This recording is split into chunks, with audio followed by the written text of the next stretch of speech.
Assalamualaikum warahmatullahi wabarakatuh. Yang saya hormati Ibu Tino Dwi Cahyani, SHSHIM Hum, selaku dosen mata kuliah Manajemen Law FMP, dan teman-teman semua yang sedang menyaksikan video ini. Di sini saya akan menjelaskan materi pertemuan 15, yaitu peran dan fungsi organisasi advokat. Sebelumnya, perkenalkan nama saya Wulan Agnes Indonesia Friendlis, NIM 2019-209, Manajemen Law FMP.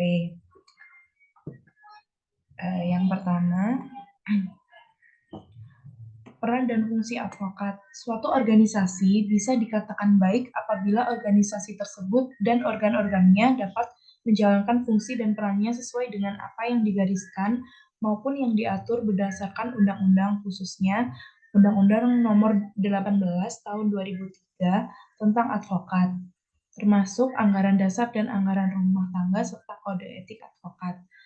Pada saat dunia sudah terintegrasikan karena kemajuan ilmu pengetahuan dan teknologi, maka organisasi advokat sebesar Peradi harus bisa berperan setidak-tidaknya dalam 3 hal pokok, yaitu yang pertama, sebagai agen pembaharuan hukum yang dapat mengakomodir semua kepentingan yang bersifat global tanpa menghilangkan kepentingan lokal.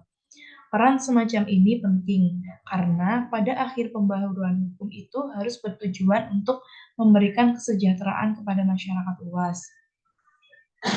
Sebagai agen pembaharuan hukum, organisasi advokat harus bisa tampil lugas dan tegas, terutama jika berperan selaku fasilitator, mediator, dan katalisator terhadap semua kepentingan masyarakat yang ada. Sebagai penegak hukum untuk mewujudkan keadilan dan hak asasi manusia. Yang ketiga, dalam peranan organisasi advokat ini, maka dapat disimpulkan bahwa apabila peran ini dapat diselenggarakan dengan konsisten dan konsekuen oleh advokat, maka kesejahteraan rakyat yang kita idam-idamkan tersebut dapat mendekati kenyataan.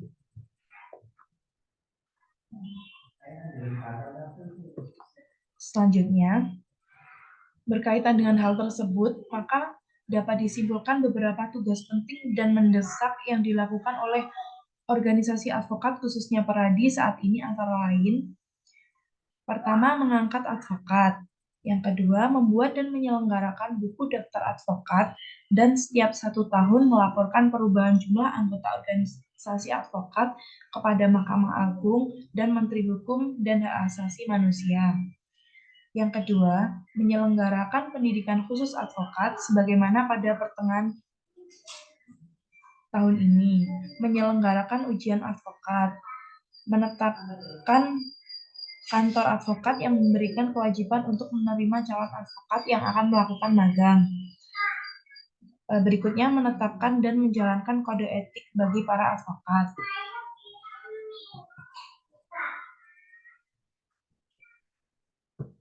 Selanjutnya, melaksanakan pengawasan terhadap advokat, membentuk Dewan Kehormatan baik di tingkat pusat maupun di tingkat daerah. Memberikan teguran lisan, teguran tertulis, pemberhentian sementara, pemberhentian tetap berdasarkan keputusan Dewan Kehormatan. Membentuk komisi pengawas, menetapkan tata cara pengawasan terhadap advokat untuk dijalankan oleh komisi pengawas.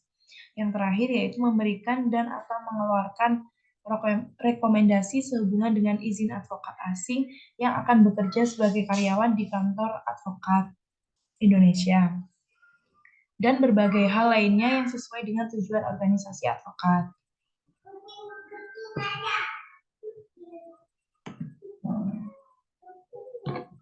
Nah, demikian yang dapat saya jelaskan tentang peran dan fungsi organisasi advokat.